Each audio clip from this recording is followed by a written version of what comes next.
Hello, it's Renee McLaughlin, and it's Tuesday at 4. And I promised that I would do a Facebook Live for you all on plies, T-Tapp Plies. Oh my goodness, there are so many different kinds of T-Tapp Plies. Wide stance, narrow stance. Do I tuck? Do I not tuck? Where are my feet? What are the angles? So much confusion around T-Tapp Plies. And so I'm excited to be here today to maybe give you just a little bit of clarity and maybe just allow you to take a deep breath in and go, oh, that's the situation.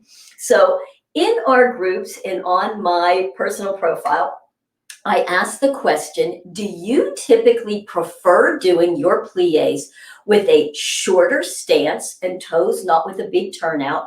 Or are you much more comfortable in a wider plie stance with your toes turned out more? Which one do you prefer? And if you happen to have been a part of that thread or just watching, you might have seen that it was all over the board. Some people really liked narrow. Some people couldn't do narrow. Some people liked wide. Others couldn't do wide. What's that about? Well, let me share this with you. You know, there is not one move that is exactly the same or will look the same for every body.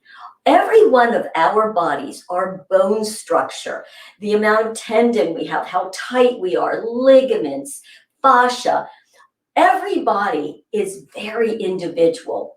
And so that means that there's not one way to do a move that's going to be exactly the same for all of us. So many of us try to take our bodies and our body bones, how they are, and try to fit it into a T-Tapp move that maybe isn't exactly right for us.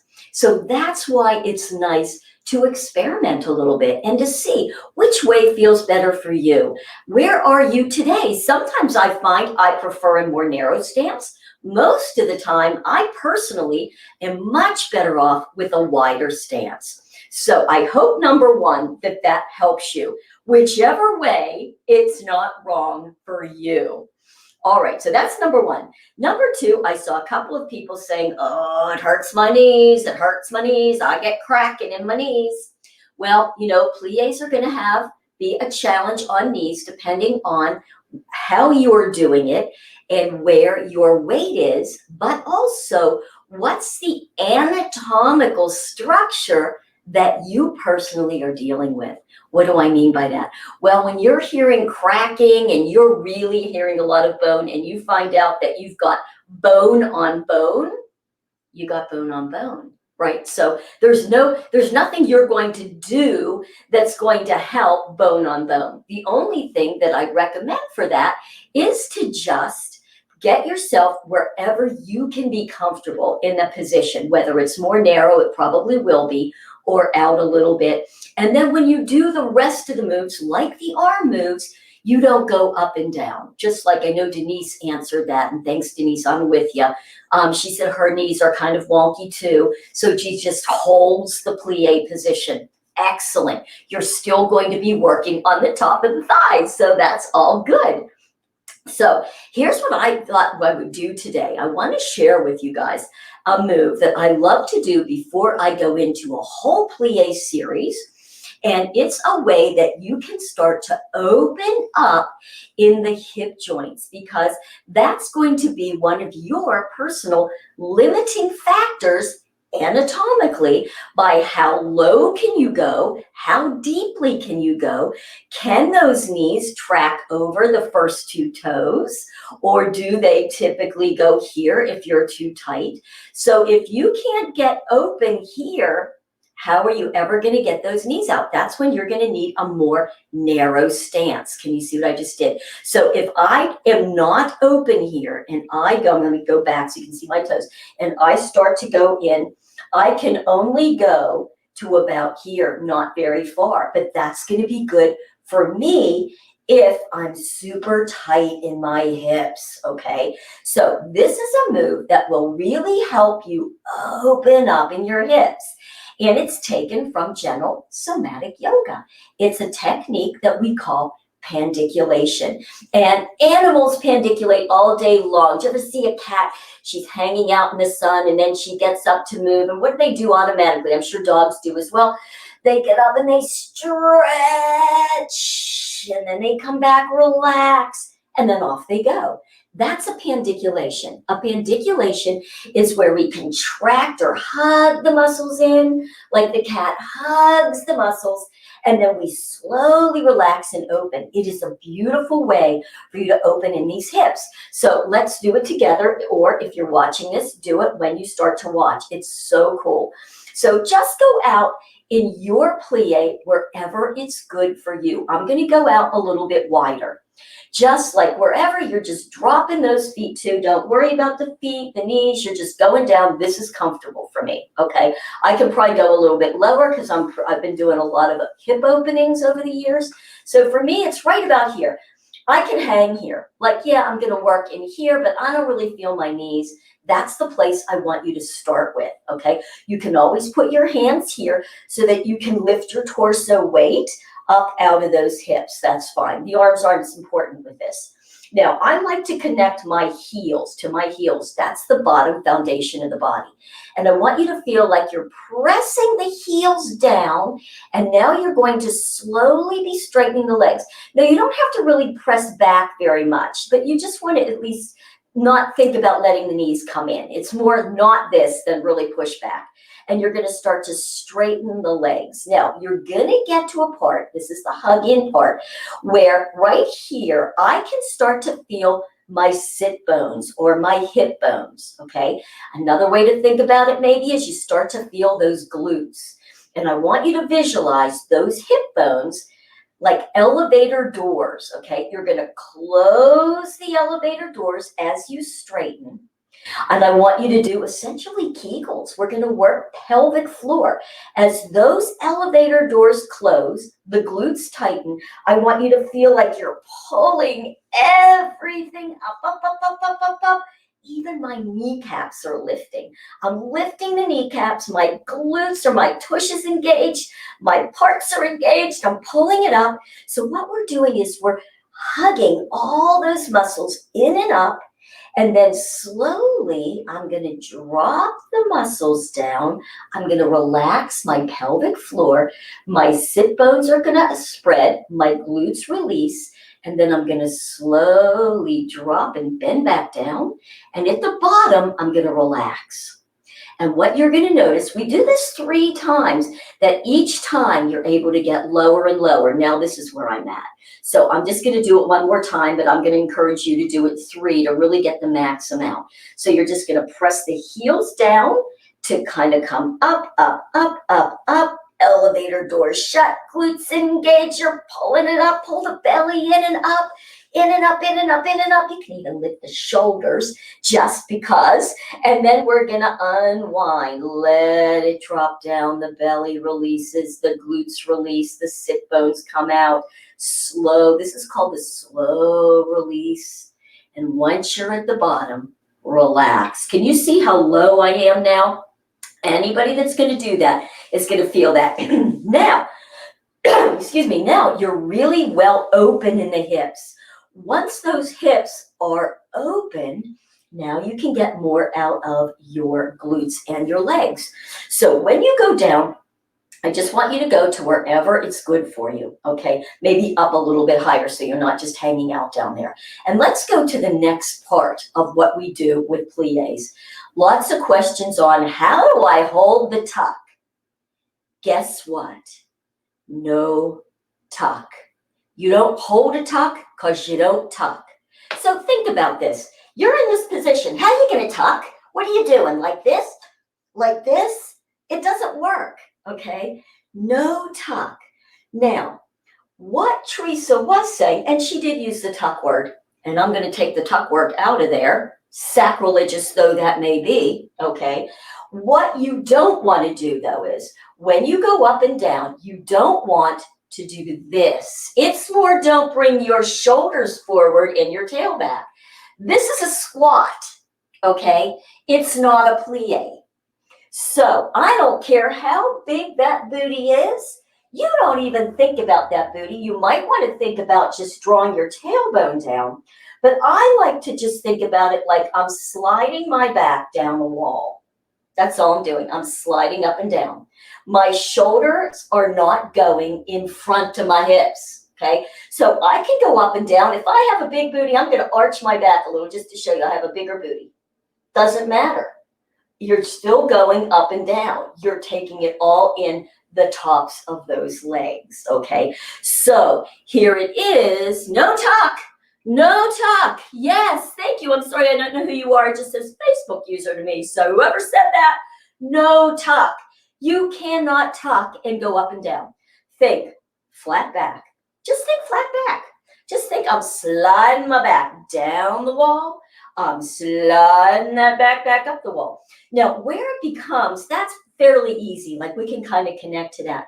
Where it becomes a little more challenging is when donut hands, original total. What did we do? We crossed here and then came up to our big W and we crossed there and went back up.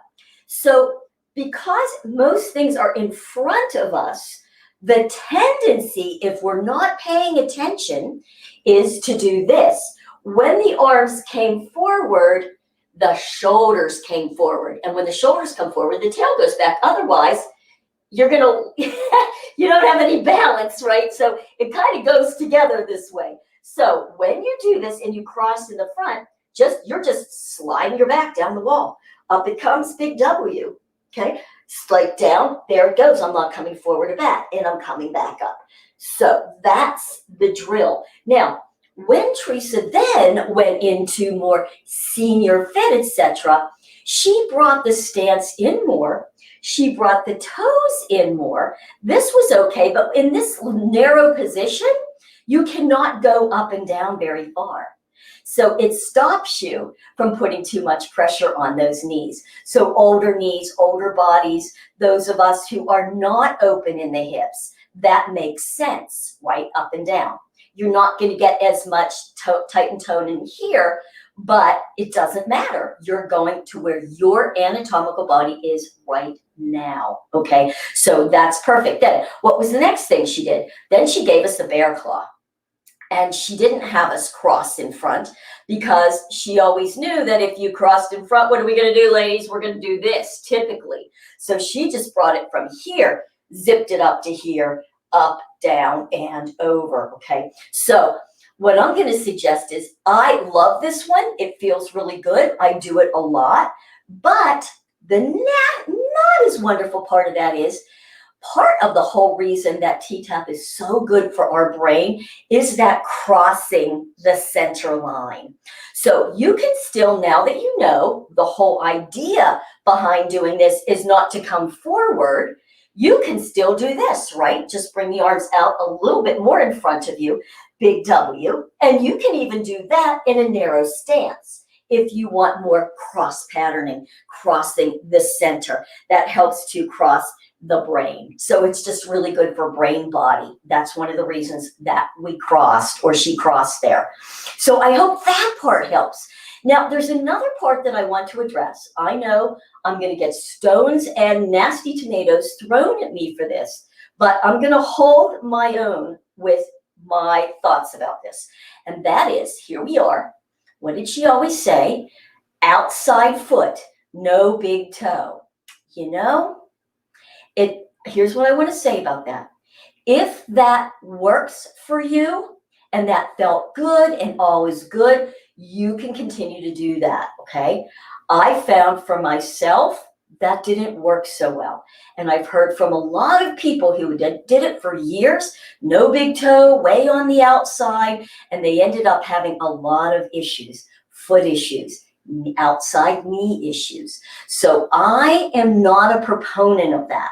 For me, I'm more about aligned, not over stretching. In other words, we don't want to do this into the big toe, okay? That's taking everything to an internal extreme, all right?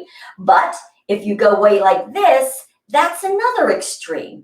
I'm all about, let's do like good, clean angles so that when you are doing this, okay, you want to look down and see that the middle of that knee is about the middle of the second toe, okay? That's a turnout. You're not going big toe. You're not putting pressure on the knee internally. You're not putting pressure on the big toe ball joint, okay?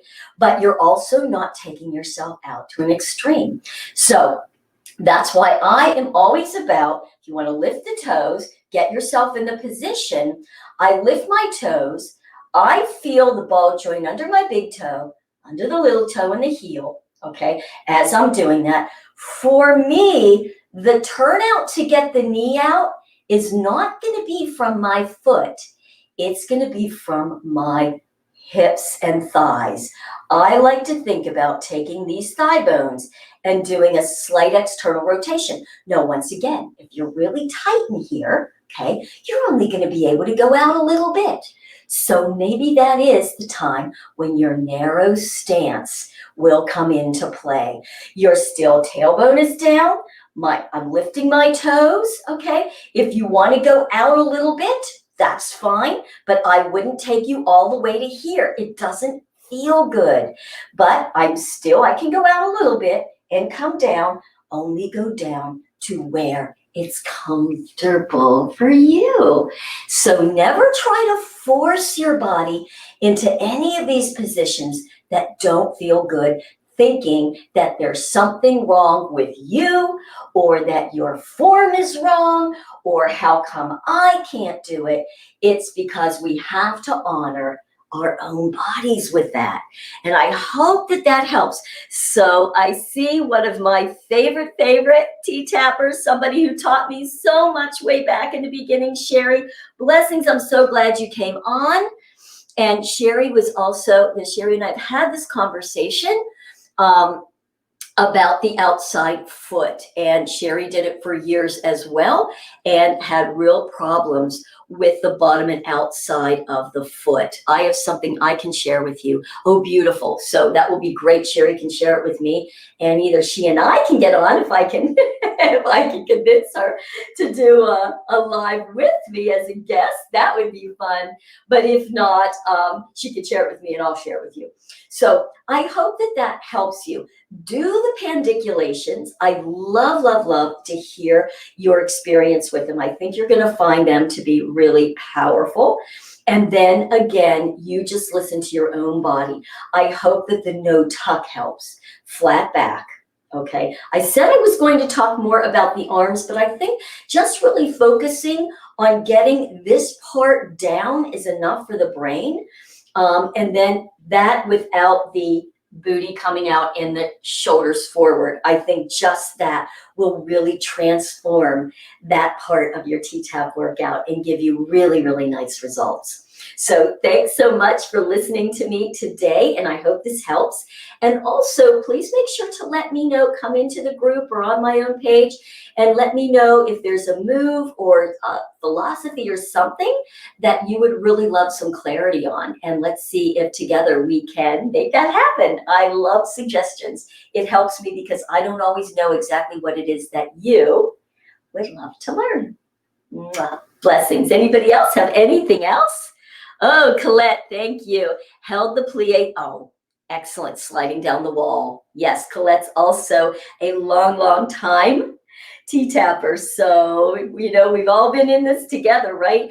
And, I think over time, when we first learned this was so many years ago.